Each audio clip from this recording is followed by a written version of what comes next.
लोकसभा चुनाव को लेकर बड़ी खबर है और बड़ी खबर यह है कि तीसरे चरण के लिए आज से चुनाव की प्रक्रिया शुरू हो रही है और आज से 19 अप्रैल तक नामांकन शुरू हो जाएंगे तीसरे चरण के लिए। और तीसरे चरण का जो मतदान है वो 7 मई को होगा। 94 सीटों पर वोटिंग होगी।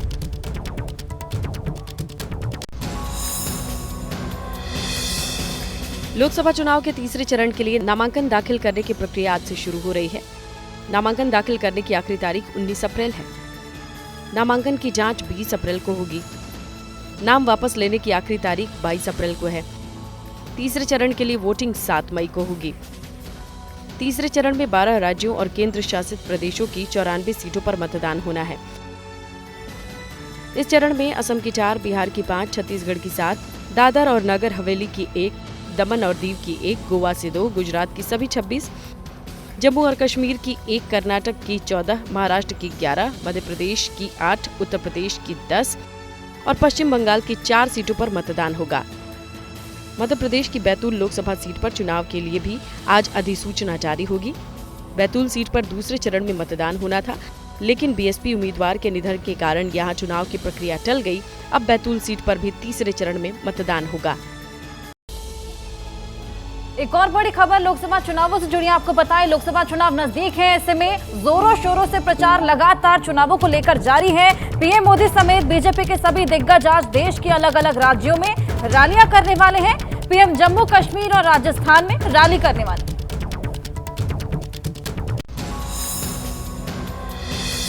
मिशन 400 पार में जुटे प्रधानमंत्री मोदी आज जम्मू कश्मीर और राजस्थान में चुनाव प्रचार करेंगे।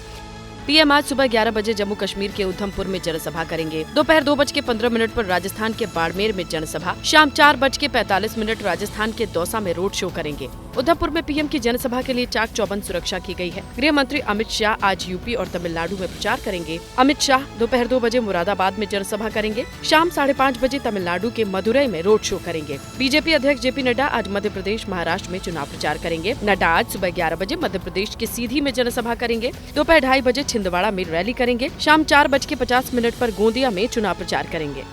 रक्षा मंत्री राजनाथ सिंह आज उत्तराखंड में प्रचार करेंगे। राजनाथ सिंह सुबह 11:40 पर गढ़वाल, दोपहर 1:30 पर अल्मोड़ा, दोपहर 3:15 नैनीताल में जनसभा करेंगे। यूपी के सीएम योगी आदित्यनाथ आज दोपहर 12:30 बजे कैराना, दोपहर 1:45 सहारनपुर में जनसभा करेंगे। विपक्ष के दिग्गज भी चुनावी रैलियों के जरिए वोटर्स को रिझाने की कोशिश में लगे हुए हैं। दक्षिण भारत में जहां आज कांग्रेस के दिग्गज होंगे, वहीं अखिलेश यादव आज पीलीभीत में जनसभा करेंगे और वोट मांगेंगे।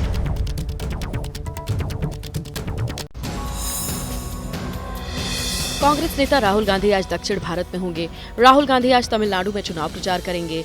राहुल आज दोपहर 3:15 पर तिरुनेलवेली में बेल स्कूल ग्राउंड पर जनसभा करेंगे। शाम 6:15 पर कोयम्बटूर में जनसभा करेंगे।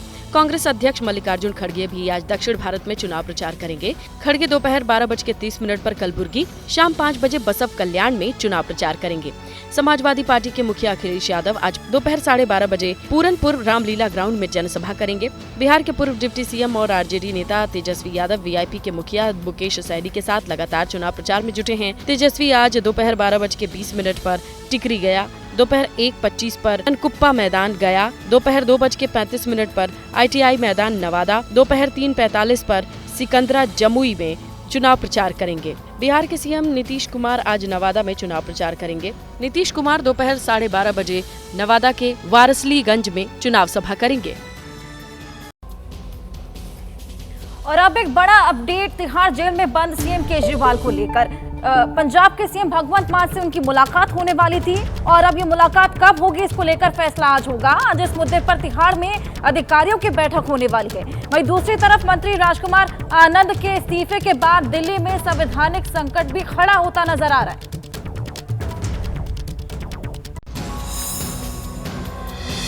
तिहाड़ में बंद दिल्ली के सीएम अरविंद केजरीवाल से पंजाब के सीएम भगवंत मान की मुलाकात को लेकर आज तिहाड़ जेल में अहम बैठक होगी।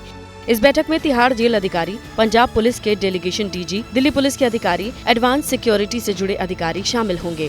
ये बैठक सुबह 11 बजे होगी। बैठक में तिहाड़ के नियम के मुताबिक भगवंत मान की केजरीवाल से मुलाकात को लेकर सिक्योरिटी अरेंजमेंट पर चर्चा होगी। इस बैठक के बाद भगवंत मान केजरीवाल की मुलाकात के लिए टाइम तय होगा। इस बीच मंत्री राजकुमार आनंद के इस्तीफे के बाद दिल्ली में संवैधानिक संकट खड़ा हो गया है। सवाल ये है कि राजकुमार आनंद के साथ विभागों को कौन संभालेगा। दिल्ली में नया मंत्री बनना तय हुआ तो फाइल एलजी को कौन भेजेगा, क्योंकि सीएम केजरीवाल जेल में हैं। जेल से केजरीवाल फाइल नहीं भेज सकते।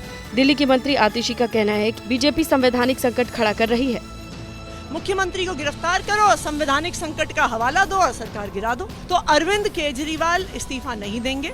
अगर constitutional crisis Bharatiya Janata party ने क्रिएट किया है तो उसका समाधान भी कोई ना कोई निकलेगा।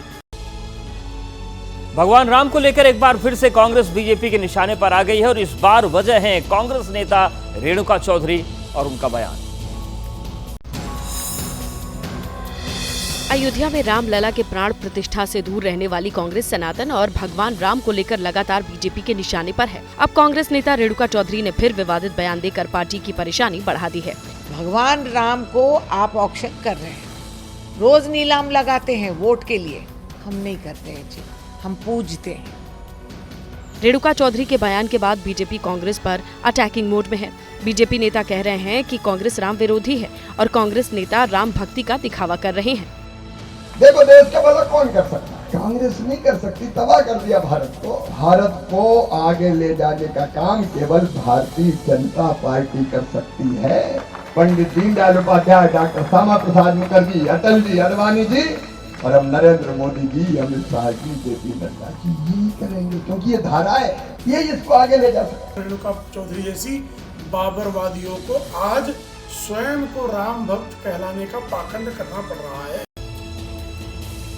लोकसभा चुनाव के मद्देनजर अब चुनाव प्रचार बहुत ज्यादा तेज हो गया है। सीएम योगी आदित्यनाथ आज सहारनपुर में रैली करने वाले हैं, प्रचार करने वाले हैं।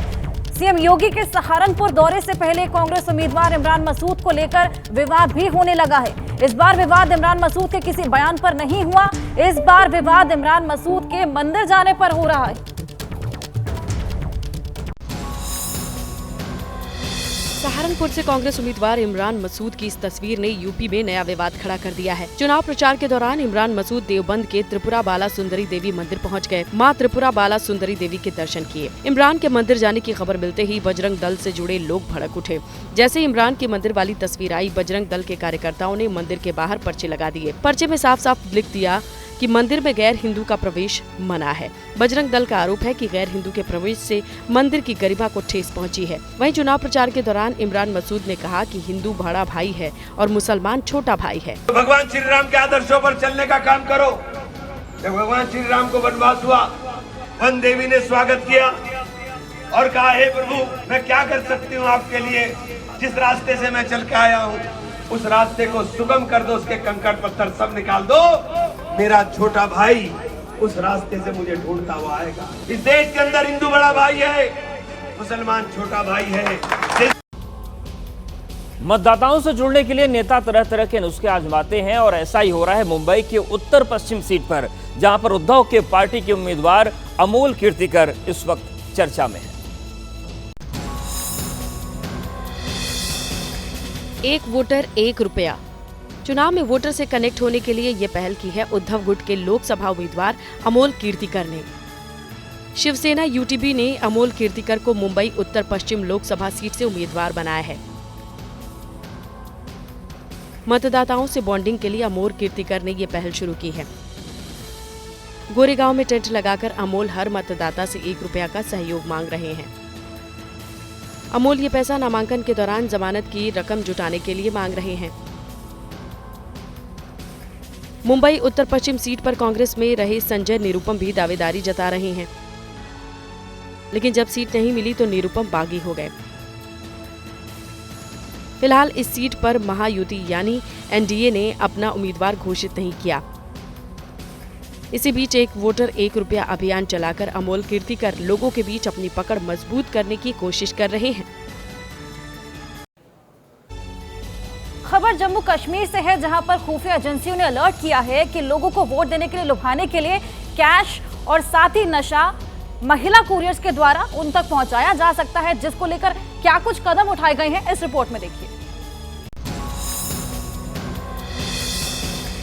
लोकसभा चुनाव से ठीक पहले जम्मू में नशा, पैसा या फिर शराब की तस्करी को रोकने के लिए पहली बार जम्मू कश्मीर पुलिस ने एक बड़ा कदम उठाया है। जो यहाँ पर आतंकी विरोधी गतिविधियों में शामिल लोगों के खिलाफ कार्रवाई करता है, उस ग्रुप में महिला कमांडोज को बागडोर दी गई है, कमान दी गई है। पिछले कुछ समय से लगातार जम्मू में महिलाओं के पास से पुलिस को नशीले पदार्थ मिले हैं, जिससे शक की सुई इस तरह भी घूम रही है कि राजनीतिक दल महिलाओं का इस्तेमाल कर सकते हैं चुनाव के दौरान नशा यहां तक लोगों तक पहुंचाने के लिए, ताकि वोटरों को प्रभावित किया जा सके। बीते करीब 1 महीने से 3 से 4 ऐसे मामले सामने आए हैं। इसके बाद अब जम्मू कश्मीर पुलिस ने बड़ा कदम उठाया है। विमेंस बटालियन, ये एसओजी के जो महिला दस्ता है, उसे तैनात किया है। 17 अप्रैल को रामनवमी है। अयोध्या में राम मंदिर में विराजमान होने के बाद रामलला की पहली रामनवमी है और रामनवमी के दिन सूर्य अभिषेक होगा, जिसकी तैयारियां जोर शोर से चल रही है।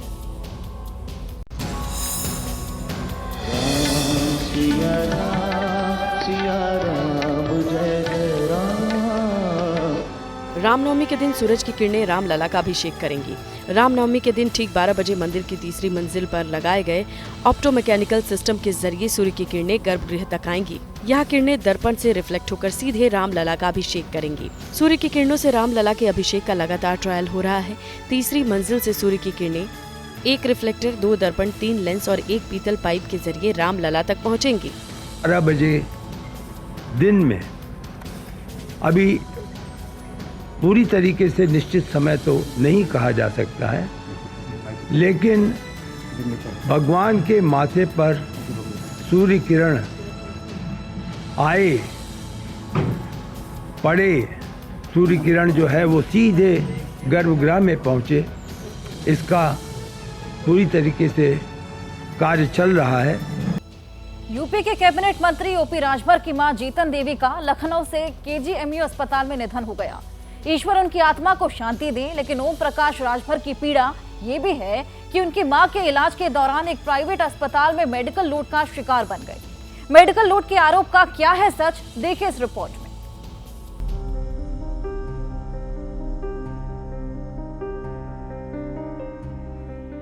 ये पीड़ा, ये संवेदना किसी आम आदमी की नहीं, बल्कि एक सियासी दल के अध्यक्ष, एक विधायक और सूबे के कैबिनेट मंत्री की है। उनकी मां इस दुनिया में नहीं रही। लखनऊ में इलाज के दौरान उनका निधन हो गया। खुद राजभर सोशल मीडिया एक्स पर पोस्ट कर इसकी जानकारी देते हैं। दुख की इस घड़ी में हम सब उनके साथ हैं। ईश्वर दिवंगत आत्मा को शांति दे। राजभर की पीड़ा सिर्फ मां के निधन से नहीं पहुंची है, बल्कि उनकी मां के इलाज में जो लापरवाही बरती गई और जो उनके साथ इलाज के नाम पर पैसे वसूले गए, उसे लेकर भी वो आहत हैं।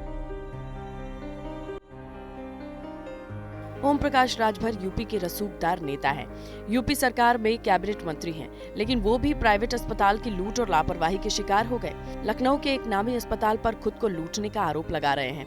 आरोप इतना गंभीर है जिसका अंदाजा आप इस बात से लगा सकते हैं कि उनकी मां लखनऊ के जिस नामी अस्पताल में भर्ती थी, उसने इलाज के नाम पर कुछ किया नहीं, लेकिन मरीज को 4 दिन भर्ती रखने के 4 लाख रुपए वसूल लिए।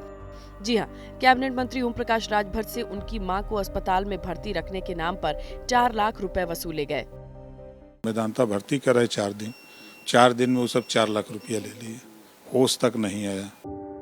ओम प्रकाश की मां जीतन देवी को सांस लेने में तकलीफ हुई। उन्हें लखनऊ के नामी निजी अस्पताल में भर्ती कराया गया, जहां वो 4 दिन से भर्ती रहीं, जहां उनकी हालत में कोई सुधार नहीं हुआ, लेकिन 4 दिन में इलाज के नाम पर बिल 4 लाख रुपए का बना। यहाँ अरुण और अरविंद थे लखनऊ के, दोनों बेटे। तो हमने कहा कि माता जी को भर्ती करा देना ले जाके मेडिकल कॉलेज डॉक्टर बेज जी के यहाँ। तो वो सब लेके चले गए मेदांता। कहा यहाँ के लेके वहाँ चले गए मेदांता। तो मेदांता भर्ती कराए 4 दिन में वो सब 4 लाख रुपया ले लिए, होश तक नहीं आया। होश तक नहीं? वहाँ बोलते हुए वहाँ से आई, बात करते हुए आई, जो साथ में एम्बुलेंस के साथ थे। वहाँ आने के बाद जब मैं आ गया मिलने के लिए, तो वहाँ बेहोश पड़ी थी। आपको भी लूट, हमारे जैसे लोगों को लूट रहे हैं, तो गरीब परेशान न। निजी अस्पताल में हालात सुधरता न देख ओम प्रकाश राजभर ने अपनी मां जीतन देवी को सरकारी अस्पताल केजीएमयू में रेफर कराया। यहां आते ही 2 दिन में वो होश में आई। खुद ओम प्रकाश राजभर ने माना हालत में सुधार दिखने लगा, लेकिन फेफड़े प्रत्यारोपण का सिस्टम नहीं होने से इलाज कराने में दिक्कत आई। यानी कि सरकारी अस्पताल में इलाज से वो संतुष्ट दिखे और कहा कि प्राइवेट अस्पतालों में लूट मची है, वो खुद इसके शिकार बने हैं। लिहाजा उन्होंने सभी जनप्रतिनिधियों से अपील की वो अपना और परिवार का इलाज सरकारी अस्पताल में ही कराएं। हम तो प्रदेश के आम जनता से और प्रदेश के सभी जनप्रतिनिधियों से कहूँगा कि अच्छे हॉस्पिटल हम लोगों के हैं, हम अपने हॉस्पिटल में इलाज करावें, ये हमारे लिए बना हुआ है। ओम प्रकाश राजभर के हाथ में ये वो फाइल है जो निजी अस्पताल में इलाज के दौरान बनाई गई। इलाज नहीं हो पाया, लेकिन मरीज की मोटी फाइल जरूर बना दी गई। इतना ही नहीं, मोटी रकम भी वसूली गई। राजभर ने इसकी शिकायत सूबे के डिप्टी सीएम और स्वास्थ्य मंत्री ब्रजेश पाठक से की। सख्त कार्रवाई की उम्मीद भी कर रहे हैं। अपने संबंधित मंत्री माननीय ब्रजेश पाठक जी को अवगत करा चुका हूँ। बिल्कुल हम चूकने वाले हैं, होगा एक्शन, बिल्कुल होगा, काहे नहीं होगा। ओम प्रकाश राजभर जब 4 दिन में 4 लाख रुपए की मेडिकल बिल की फाइल को देखते हैं तो एबीपी न्यूज संवाददाता अभिषेक उपाध्याय की नजर वहां मौजूद कुछ लोगों पर पड़ी। वो उनके पिता, बेटी और रिश्तेदार थे। अस्पताल के इलाज और बिल के इन चश्मदीदों ने हमें क्या बताया वो आप भी सुनिए। श्री सन्नू राजभर, आप ठीक हैं? यहीं आपका भी इलाज हुआ है? यहाँ ठीक है सब? हाँ सब ठीक। बेटी इसका इलाज कराए। क्या नाम है आपका? नीलम राजभर। यहाँ माता जी का आपका ठीक इलाज हुआ? हाँ बढ़िया इलाज, मैं भी इसी बेड पे थी, मैं भी ठीक हो गई। क्या समस्या थी? मेरी अस्थमा का शिकायत है। पिताजी कह रहे हैं सब ठीक है? सब सही कर रहे हैं। नहीं था वहाँ ठीक मामला? नहीं, पैसा चला बस पैसा, वहाँ बस पैसा लूट रहे थे सब। लूट रहे शायद आपने भी कहा, मंत्री जी ने भी कहा, ये दिल पे लगा इसका मतलब? जी अभी यही चाहें कि लोग यहीं आए ऐसे सरकारी? हाँ ऐसे ही सरकारी, जहाँ अच्छी सुविधा भी दी। सुविधा बस। एबीपी न्यूज संवाददाता अभिषेक उपाध्याय ने निजी अस्पताल के डायरेक्टर से उनके पक्ष को भी जानने की कोशिश की। यूपी सरकार में मंत्री हैं ओम प्रकाश राजभर जी, उन्होंने कहा है कि उनकी माताजी जीतना देवी आपके यहाँ एडमिट थी और उनसे जो है लूट हुई है, उनसे पैसे लूटे गए हैं, इलाज समुचित नहीं मिला है। 4 दिन में 4 लाख ले लिया और उसके बाद वो लेकर के आने को मजबूर हुए KGMU। तो जरूरी है कि आपके बारे में कोई बात कही गई है तो आपका भी पक्ष जाना जाए। जो मेदांता में ये इंश्योर किया जाता है कि पूरी एथिकल प्रैक्टिस करी जाती है। हाँ, और जब मरीज का डिस्चार्ज होता है उसको पूरा बिल दिया जाता है। ये मैं इंश्योर करता हूँ माननीय मंत्री जी को, टोटल एथिकल प्रैक्टिस है, एवरीथिंग इज ट्रांसपेरेंट। निजी अस्पताल ने भी अपना पक्ष रख दिया, लेकिन मंत्री ओम प्रकाश राजभर ने आरोप गंभीर लगाए हैं। अब देखना है सरकार क्या कार्रवाई करती है। अब सियासी खबर की बात करते हैं। हिमाचल प्रदेश की मंडी सीट से बीजेपी के टिकट पर चुनाव लड़ रही एक्ट्रेस कंगना रनौत को लेकर हर रोज कोई न कोई विवाद खड़ा हो रहा है। अब उनके बीफ खाने को से लेकर कांग्रेस की तरफ से बयानबाजी हो रही है, जिस पर कंगना ने कहा कि झूठ फैलाना कांग्रेस की फितरत है, अगर सबूत है तो कांग्रेस के नेता क्यों नहीं पेश कर रहे।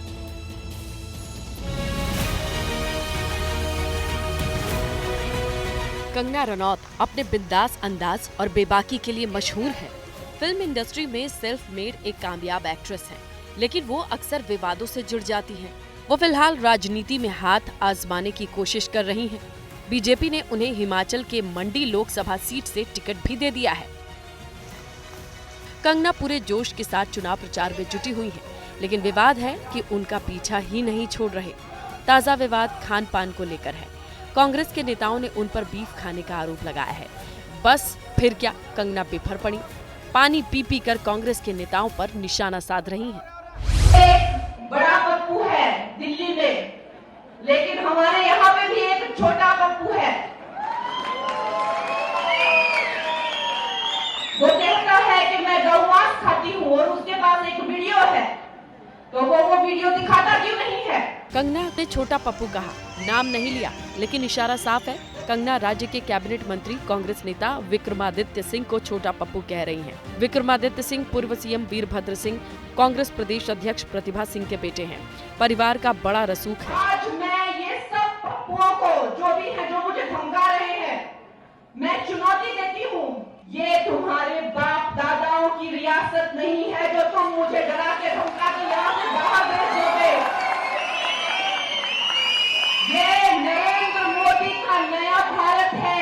कंगना जोरदार अंदाज में चुनाव प्रचार कर रही हैं। वो मनाली पहुंची, ठेठ कुल्लवी पट पहनी कंगना मॉल रोड से पैदल चलते हुए मनु रंगशाला पहुंची। काले सफेद डब्बे के डिजाइन वाला पट और किन्नौरी टोपी पहने कंगना को देखने के लिए भारी भीड़ जुट गई। लोगों का समर्थन पाकर वो गदगद हुए बिना नहीं रह सकी। कंगना खूब बरसी, जमकर बरसी। बारी आई विक्रमादित्य सिंह की, लेकिन इस बार उनके बदले बदले मिजाज थे।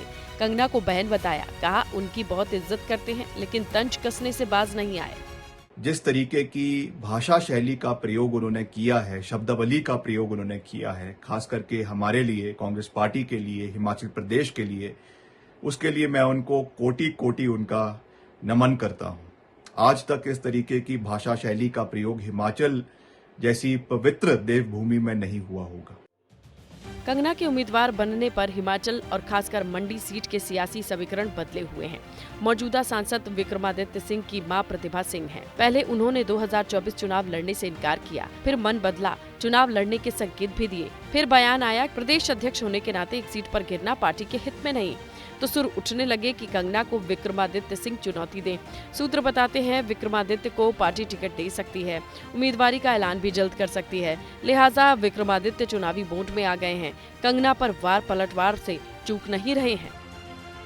कुछ ही महीनों पहले सदी की सबसे बड़ी आपदा मनाली में आई, हिमाचल में आई, मंडी में आई, और आप कहती हैं कि मेरा घर मनाली के अंदर है, मैं मनाली वासी हूं। मगर क्या आप आपदा के समय में एक दिन भी मनाली में गई? मैं आपको ये कह देना चाहता हूं कि हिमाचल को की जनता को कोई लेना देना नहीं है कि आप क्या खाती हैं और क्या मुंबई में पीती हैं। ये हिमाचल के मुद्दे नहीं।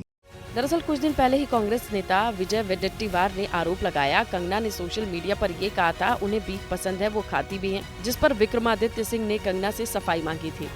We should also not forget that she is also the queen of controversies.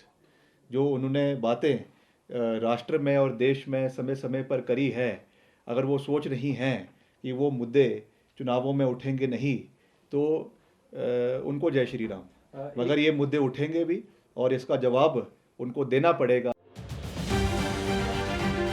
Kangana सियासत में भले नहीं हो, लेकिन फिल्म इंडस्ट्री का वो नाम है। उनको जानने वाले भले ही सियासी विरोधी हों, लेकिन आज भी उनकी तारीफ और समर्थन करते हैं।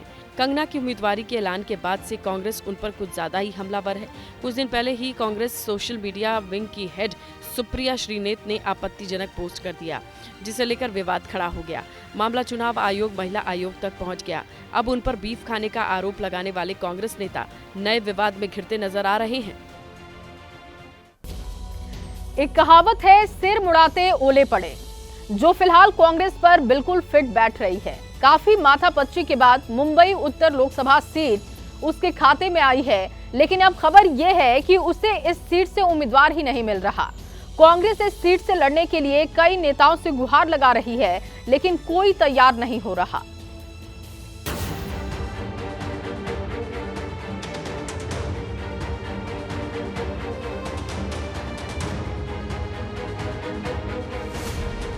महाराष्ट्र में विपक्षी गठबंधन महाविकास आघाड़ी में सब कुछ ठीक नहीं चल रहा। एकजुटता के बड़े दावे के साथ महाविकास आघाड़ी ने गुड़ी पड़वा यानी 9 अप्रैल को सीट शेयरिंग का ऐलान किया। सीटों की गुत्थी और विवाद सुलझाने का भी दावा किया गया, जिसके तहत महाराष्ट्र की कुल 48 लोकसभा सीटों में शिवसेना उद्धव गुट 21, कांग्रेस 17, एनसीपी शरद पवार गुट को 10 सीट मिलेंगी। यानी घटक दलों के बीच सीटों को लेकर उलझा हुआ पेच सुलझाने का दावा किया गया। कौन सी पार्टी कितने सीटों पर चुनाव लड़ेगी, ये भी तय किया गया। लेकिन 3 सीटें ऐसी हैं जहां इंडिया गठबंधन को उम्मीदवार मिल ही नहीं रहा।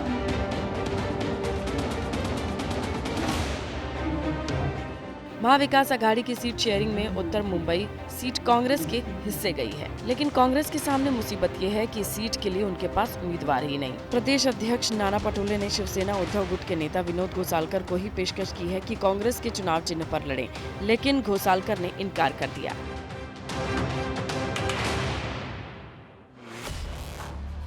विनोद घोसालकर चुनाव तो लड़ना चाहते हैं, लेकिन कांग्रेस के सिंबल पर चुनाव लड़ना उन्हें मंजूर नहीं। वो कह तो रहे हैं कि वो कट्टर शिव सैनिक हैं, कांग्रेस के निशान पर चुनाव नहीं लड़ सकते। अब वो भी सवाल उठा रहे हैं कि अगर कांग्रेस के पास उम्मीदवार ही नहीं तो सीट शेयरिंग में सीट लेने का मतलब ही क्या। ये कांग्रेस ने अलायंस में कहा कि हम उत्तर मुंबई नहीं लड़ेंगे। इनके इनिशियल स्टेज पे जो उनकी मीटिंग चल रही थी उसका एक डिमांड था कि आप शिवसेना से लड़ो, विनोद घोसालकर कैंडिडेट रहेगा तो चुन के आ सकता है। शिवसेना पार्टी से ही लड़ूंगा, ये भी फॉर्म लेगा तो कांग्रेस तुरंत देगी मुझे, लेकिन मेरी समस्या है कि नहीं ले सकता हूँ, मैं नहीं चुनाव लड़ सकता हूँ। बीजेपी ने इस बार मुंबई उत्तर सीट से केंद्रीय मंत्री पीयूष गोयल को मैदान में उतारा है। बीजेपी समेत शिवसेना, शिंदे और एनसीपी अजित गुट का समर्थन मिल रहा है और वो फिलहाल भारी भी पड़ रहे हैं। लिहाजा कांग्रेस को उनके खिलाफ दमदार कैंडिडेट ही नहीं मिल रहा। लेकिन पीयूष गोयल के खिलाफ एक फैक्टर है जो महाविकास अघाड़ी के पक्ष में जा सकता है, वो है पीयूष गोयल का बाहरी होना। इंडिया अलायंस का उम्मीदवार करके शिवसेना का मैं चुन के 101% आता हूँ। उसका ये कारण है, जो उत्तर मुंबई भारतीय जनता पार्टी क्लेम कर रही है उसमें आप 50-50% हमारा भी योगदान है। इंडिया अलायंस को एमपी एक आंकड़ा बढ़ाना है तो विनोद घोसालकर को उम्मीदवार बनना चाहिए और सबकी मांग है। उत्तर मुंबई सीट बीजेपी का गढ़ है। दरअसल इस सीट पर राम नाईक और गोपाल शेट्टी चुनाव लड़ रहे हैं। 1989 से 2004 तक बीजेपी के राम नाईक सांसद रहे। 2004 में कांग्रेस से गोविंदा सांसद बने। 2009 में कांग्रेस के संजय निरुपम जीते। 2014 और 2019 में बीजेपी के गोपाल शेट्टी सांसद रहे। इस बार बीजेपी ने पीयूष गोयल को टिकट दिया है। यानी 2004 और 2009 को छोड़ दें तो 1989 से यहाँ बीजेपी का ही परचम लहराया है। लिहाजा इस बार कांग्रेस वहां से किसे उम्मीदवार बनाए, इसकी ऊहापोह की स्थिति बनी हुई है, जिसे लेकर बीजेपी तंज कस रही है। कांग्रेस की मुंबई और महाराष्ट्र में हालत अगर देखें तो पूर्णतः बेबस, लाचार और मजबूर हालत लोगों के सामने आ रही है। कांग्रेस अपने आप को राष्ट्रीय दल कहती है, उसको इस प्रकार से झुका रहे हैं। क्या मजबूरी है कांग्रेस की? जो कांग्रेस की बरसों से सीट है, वसुंधरा पाटिल जब से थे तब से, उस सांगली की सीट भी कांग्रेस को नहीं दी। यानी कांग्रेस को इतना लताड़ा है कि कांग्रेस लाचारी और मजबूरी के कारण कुछ बोल नहीं पा रही। बीजेपी ये भी कह रही है कि जानबूझकर एक ऐसी सीट कांग्रेस को दी गई है जहां उनके पास नेता ही नहीं, उम्मीदवार ही नहीं है। मुंबई में उत्तर मुंबई के बाद उत्तर मध्य मुंबई सीट भी कांग्रेस को दी गई है, लेकिन इस पर भी कांग्रेस के पास उम्मीदवार नहीं है। वर्षा गायकवाड़ चुनाव लड़ना चाहती हैं, लेकिन वो दक्षिण मध्य सीट चाहती हैं। वो भी सीट उद्धव गुट ने हथिया ली।